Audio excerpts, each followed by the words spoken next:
आज हम लोग इलेक्ट्रिक फील्ड और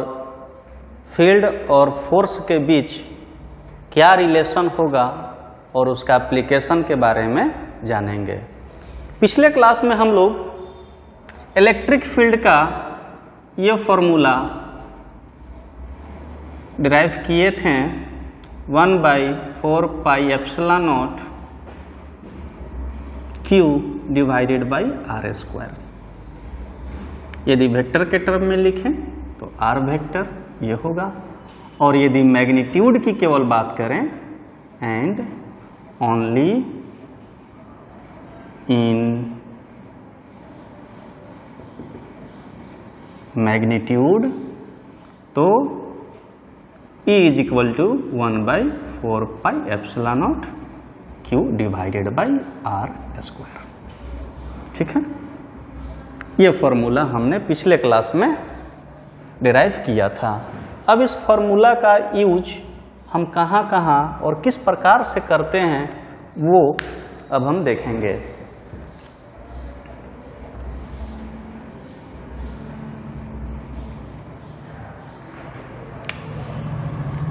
जैसे हम सबसे पहले दो चार्ज की बात करेंगे। Take two charge Q1 and Q2। ठीक है, तो दोनों चार्ज को हम कहीं भी प्लेस कर सकते हैं। सपोज एक चार्ज यहां प्लेस किया, एक चार्ज यहां प्लेस किया। दोनों के बीच का दूरी जो है हम कुछ मान लिए, d मान लिया हमने, और इस पॉइंट पर, इस P पॉइंट पर हमको इलेक्ट्रिक फील्ड कैलकुलेट करना है। दोनों पॉजिटिव चार्ज है, प्लस ये भी प्लस। P पॉइंट पर इलेक्ट्रिक फील्ड कैलकुलेट करना है तो हम आपको पिछले क्लास में ही बता चुके हैं, जिस जगह पर इलेक्ट्रिक फील्ड कैलकुलेट करना है उस जगह पर टेस्ट चार्ज प्लेस करेंगे, यानी +1 कूलम्ब। +1 कूलम्ब हमने टेस्ट चार्ज प्लेस कर दिया। ये भी पॉजिटिव है और ये भी पॉजिटिव है, तो इसके चलते यहाँ पर जो फील्ड जनरेट होगा वो इसके लाइन ज्वाइनिंग में होगा और रिपल्सन होगा। नाम दे दिया हमने E1 वेक्टर। यहाँ पर यानी Q2 के चलते जो फील्ड जनरेट हुआ वो होगा E2, हमने नाम दे दिया इसका E2। यानी दो प्रकार का इलेक्ट्रिक फील्ड जनरेट हुआ। अब रही बात ये दूरी की, ये दूरी को हम R1 मान लिया और R2 मान लिया, और बीच के एंगल को हमने ये थीटा मान लिया, या दिया होगा या मान सकते हैं अपने मन से।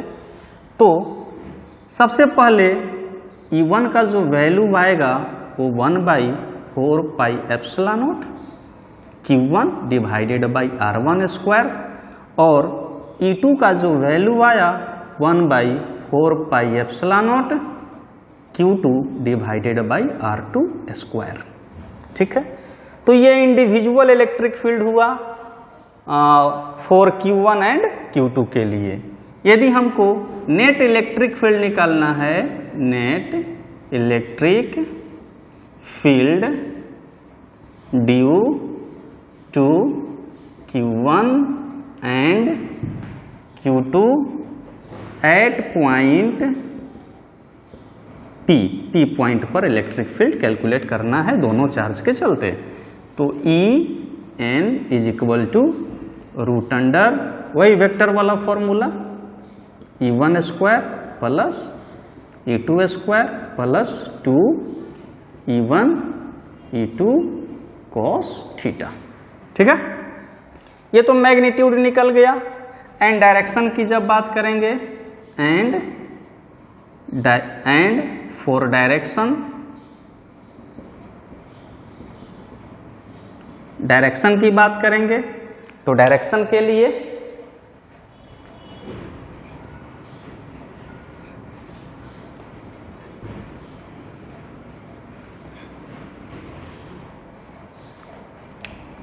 वही फॉर्मूला वेक्टर वाला tan अल्फा बराबर में E1 sine theta divided by E2 plus में E1 cos थीटा। ये डायरेक्शन निकल जाएगा, 2 चार्ज लिए तब। यदि 3 चार्ज हम टेकन करते हैं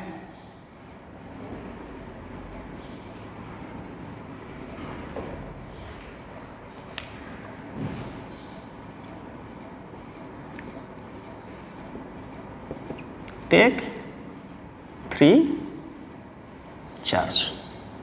चलिए, तो 3 चार्ज हम कहीं भी प्लेस कर सकते हैं, ऐसा कोई जरूरी नहीं है कि ट्रायंगल के वर्टेक्स पर ही प्लेस करें, किसी पॉइंट पर किसी कोऑर्डिनेट सिस्टम में हम प्लेस कर सकते हैं। चलिए, ये Q1, ये Q2 और ये Q3। चलिए, ये पॉजिटिव ले लिया हमने, ये पॉजिटिव ले लिया और ये एक निगेटिव ले लिया। हमको सेंटर पर इलेक्ट्रिक फील्ड कैलकुलेट करना है P पॉइंट पर।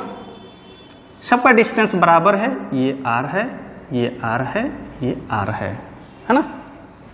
सेंटर पर P पॉइंट पर इलेक्ट्रिक फील्ड कैलकुलेट करना है हमको, तो वही मेथड, +1 चार्ज यहां पर रख देंगे, +1 कूलम। Q1 पॉजिटिव है, ये भी पॉजिटिव है, रिपल्सन होगा यानी फोर्स नीचे जाएगा तो इलेक्ट्रिक फील्ड भी नीचे आएगा यानी E1। Q2 भी पॉजिटिव है, ये तो पॉजिटिव है ही, यहाँ भी रिपल्सन होगा, जिधर फोर्स होगा उधर इलेक्ट्रिक फील्ड होगा यानी E2। ये Q3 और ये देखिए प्लस है, तो हमेशा फोर्स क्या होता है, पॉजिटिव टू निगेटिव होता है। यहाँ पर ये हो जाएगा E3। 3 टाइप्स का इलेक्ट्रिक फील्ड यहाँ जनरेट हुआ। यदि नेट इलेक्ट्रिक फील्ड की बात करें, नेट इलेक्ट्रिक फील्ड की बात करेंगे तो E vector is equal to E1 plus E2 plus E3, है ना। अब E1 का वैल्यू कैलकुलेट कर लेंगे फॉर्मूला पुट करके, तो ये जो डिस्टेंस होगा ये हम लोगों का मान लिया R1, ये डिस्टेंस हो गया R2 और ये डिस्टेंस हो गया R3। अब यहाँ से R1 का वैल्यू, R2 का वैल्यू और R3 का वैल्यू कोऑर्डिनेट सिस्टम यूज करके हम फाइंड कर सकते हैं, या तो ज्योमेट्री सिस्टम यूज करके हम फाइंड कर सकते हैं। ये इक्विलेटरल ट्रायंगल है तो ये टोटल 60 डिग्री होगा, तो ये 30 डिग्री, ठीक है। ये R है तो यहाँ से R/2 हम यूज कर सकते हैं। यहाँ पर cos 30 यूज कर लेंगे तो हाइपोटेनस आ जाएगा। यहाँ भी ये 30 डिग्री, ये R/2 होगा। यहाँ भी cos 30 यूज कर लेंगे तो ये डिस्टेंस हमको मालूम चल जाएगा, और यहाँ भी ये 30 डिग्री, है ना। इसको यहाँ तक बढ़ाएंगे तो ये भी R/2 हो जाएगा। यहाँ भी cos 30 यूज कर लेंगे तो ये मेरा हाइपोटेनस आ जाएगा। तो यहाँ से R1, R2, R3 कैलकुलेट हो जाएगा।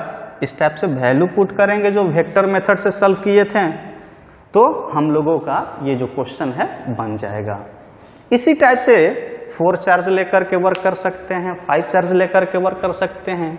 यानी जो हम लोगों का इलेक्ट्रिक फोर्स में जितना एप्लीकेशन था, यानी प्रॉब्लम बनाने का तरीका, वो टोटल प्रॉब्लम यहाँ इलेक्ट्रिक फील्ड में ही वैलिड होगा, यानी इलेक्ट्रिक फील्ड के लिए भी वैलिड होगा। इसमें कोई चेंज नहीं होने वाला है प्रॉब्लम के केस में कि इलेक्ट्रिक फोर्स और इलेक्ट्रिक फील्ड का प्रॉब्लम अलग अलग होगा। हाँ, डाटा केवल चेंज होगा, लेकिन प्रॉब्लम का जो टाइप होगा और बनाने का जो मेथड होगा वो सेम होगा। अब हम पढ़ते हैं दोनों के बीच रिलेशन। किसके किसके बीच? तो इलेक्ट्रिक फोर्स और इलेक्ट्रिक फील्ड के बीच रिलेशन पढ़ेंगे, यानी relation between electric force and electric field. ठीक है, तो सबसे पहले फोर्स का formula F is equal to 1/4πε0 Q1 Q2 divided by R²। ठीक, और इलेक्ट्रिक फील्ड का formula E is equal to 1/4πε0 Q1 divided by R²। इन दोनों के बारे में कुछ समझ लेते हैं। चलिए, एक यहाँ पर चार्ज Q1 है और एक यहाँ पर चार्ज Q2 है और दोनों के बीच का जो डिस्टेंस है R हम लोगों का है ना। तो इस Q1 के चलते इस मान लिए कि P पॉइंट यहाँ पर है, इस P पॉइंट पर इलेक्ट्रिक फील्ड तो इधर होगा और उसका वैल्यू कितना होगा, तो ये होगा 1/4πε0 Q1 डिवाइडेड बाई R²। और दोनों के बीच जो फोर्स डेवलप होगा वो इतना होगा, अब फील्ड इतना होगा। तो यदि हम बात कर लें नाउ, क्या F के प्लेस पर हम इस तरह से लिख सकते हैं, इतने को ये फील्ड के बराबर यानी E इंटू Q2, यानी जनरल केस में F is equal to Q into E लिख सकते हैं। अब वेक्टर के फॉर्म में इन टर्म ऑफ वेक्टर यानी F vector is equal to Q into E vector. ठीक है, ये हो गया रिलेशन। अब यहां के बाद और भी रिलेशन है जो कि देखेंगे।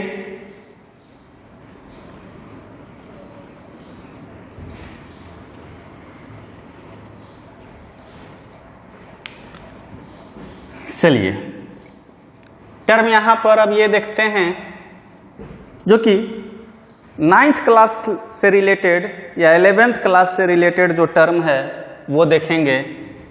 F इज इक्वल टू जानते हैं हम लोग मास इंटू एक्सेलरेशन, है ना। M for mass, A for acceleration.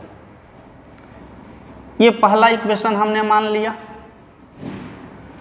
और इस चैप्टर में यानी इलेक्ट्रोस्टैट में F is equal to Q into E ये जानते हैं, यानी इस चैप्टर के लिए हो गया।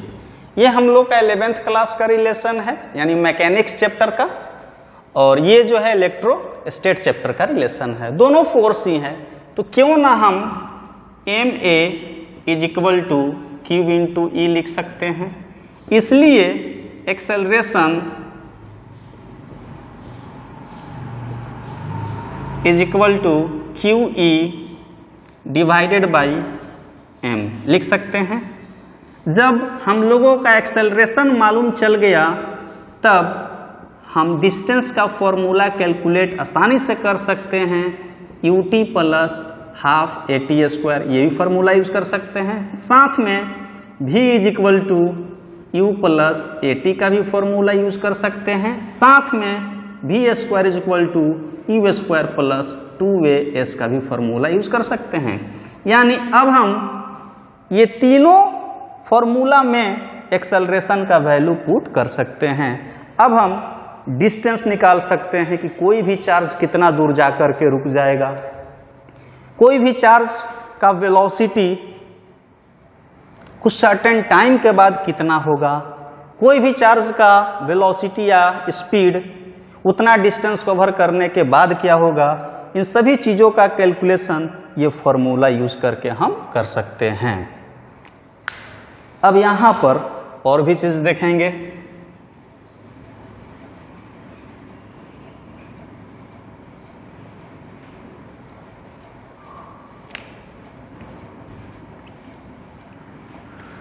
जैसे ये एक प्लेट है, एक और ये प्लेट है, ठीक है। यहां पर पॉजिटिव चार्ज डिस्ट्रीब्यूट है, यहां पर निगेटिव चार्ज डिस्ट्रीब्यूट है, ठीक है। तो एक पॉजिटिव हो गया, एक निगेटिव हो गया, तो इलेक्ट्रिक फील्ड तो जनरेट यहां होगा, वो भी किधर से किधर होगा, तो ध्यान रखेंगे आप लोग, पॉजिटिव टू निगेटिव हमेशा नीचे के डायरेक्शन में होगा, हमेशा, ठीक ना। मान लीजिए कोई चार्ज है यहां पर, इस पॉइंट पे कोई चार्ज क्यू है, ठीक, इसका मास m होगा, चार्ज क्यू मास m हमने ले लिया। तो मास m है तो ग्रेविटेशनल फोर्स तो नीचे लगेगा, चलिए नीचे जरूर लगेगा। कितना लगेगा? F is equal to m into g, ठीक है। और इस इलेक्ट्रिक फील्ड के चलते इस चार्ज पर ये यानी इलेक्ट्रोस्टैटिक फोर्स भी नीचे लगेगा, यानी ग्रेविटेशनल, तो एफ जी नाम दे देते हैं और इसके लिए एफ ई नाम दे देते हैं, क्यू इंटू ई। यानी दो प्रकार का फोर्स नीचे के डायरेक्शन में लग रहा है। यानी now net force on charge, charge पर कितना फोर्स लग रहा है टोटल, तो एफ जी और एक एफ ई, यानी ग्रेविटेशनल फोर्स और इलेक्ट्रिक फोर्स। एफ जी का वैल्यू कितना हो गया, तो एम जी हो गया। ये इलेक्ट्रिक फोर्स कितना हो गया, तो इलेक्ट्रिक फोर्स हो गया कितना, क्यू इंटू ई हो गया। दोनों को सिंपली हम जोड़ देंगे, क्यों? क्योंकि दोनों का डायरेक्शन एक है, यानी सेम डायरेक्शन में है, जिसके चलते हम सिंपली इसको जोड़ दिए, वेक्टर मेथड यहां यूज नहीं किए। चलिए, यदि हम प्लस को नीचे रख दें, हम माइनस को यहां ऊपर रख दें, तब क्या होगा?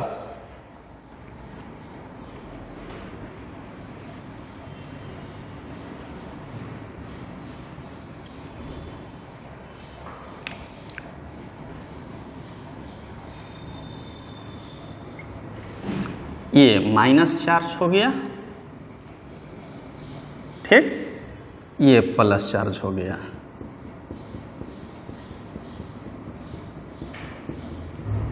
ठीक है, यहां पर हम एक चार्ज स्फीयर को रख दिए हैं जिसका वैल्यू क्यू, मास एम, ठीक ना। प्लस नीचे है, माइनस ऊपर है, इलेक्ट्रिक फील्ड ऑब्वियसली ऊपर के डायरेक्शन में होगा। ये ध्यान रखेंगे, हमेशा electric field positive to negative होगा।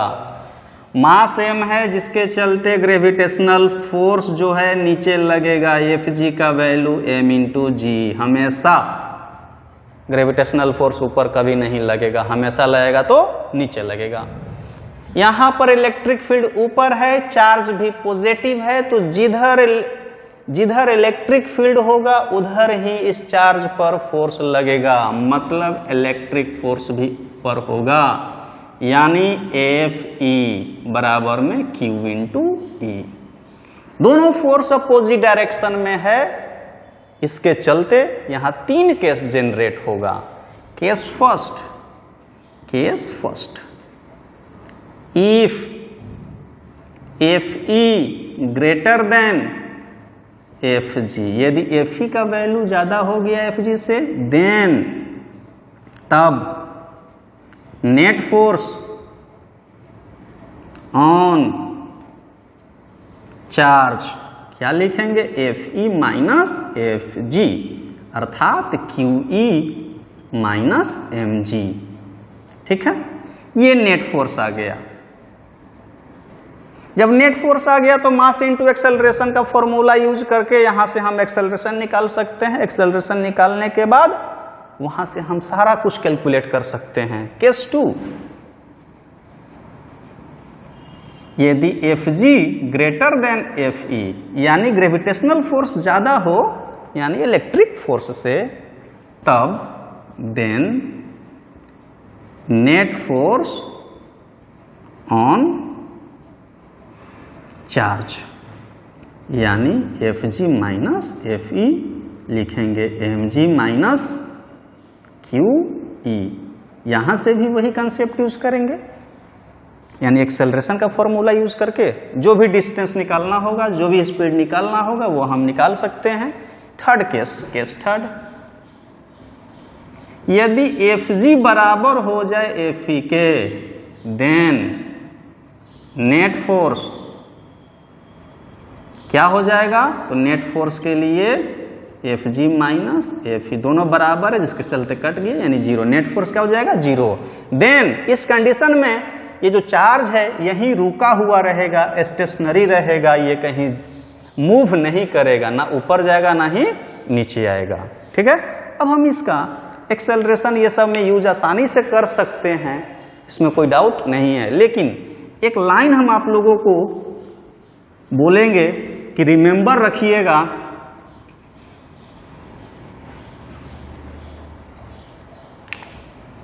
First point for positive charge के लिए, when positive charge is placed in direction of electric field, then the direction of electric force on charge is same as the direction of electric field. जैसे ये हम लोगों का electric field इधर है, यहां पर कोई प्लस चार्ज रख दिए, तो यानी ये क्या है पॉजिटिव, और डायरेक्शन किधर है इलेक्ट्रिक फील्ड का, इधर। तो यहां पर जो फोर्स लगेगा यानी इलेक्ट्रिक फोर्स जो लगेगा वो इधर के डायरेक्शन में लगेगा। कितना लगेगा, तो Q × E, ठीक ना। लेकिन यदि यही निगेटिव चार्ज को प्लेस कर दें, यदि हम निगेटिव चार्ज को प्लेस कर देते हैं,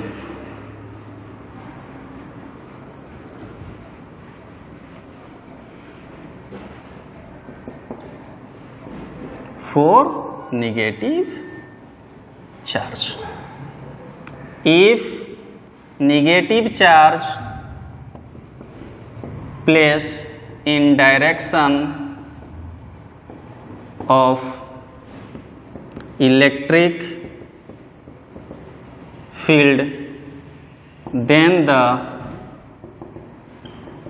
direction of electric force on charge is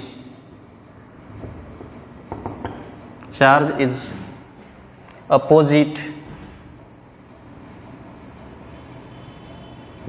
to electric field.